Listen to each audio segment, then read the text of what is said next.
हाँ जी दोस्तों, देख सकते हैं ये मेरे सामने ये 3 आदमी जो काम कर रहे हैं। देखें, बाल्टी है 20 kg की, 20-20 kg की ये बकेट रेत की उठाकर ये डालेंगे। सैंड ब्लास्टिंग इधर हो रही है, उसके लिए ये दिन में कोई 20-20 दफ़ा ये उठाते हैं बाल्टियाँ और पूरा दिन काम करते हैं। बहुत ही मेहनती लोग हैं, ये बांग्लादेश से हैं ये लोग।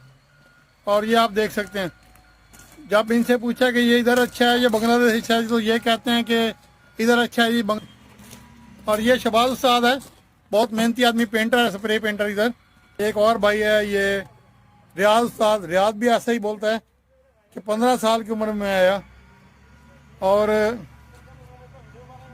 अभी मुझे इसको 9 साल हो गया। तो ये लोग 9 साल 10 साल, वो कहता 10 साल 12 साल बाद जाएगा, उस्ताद क्या करेगा उधर जाके।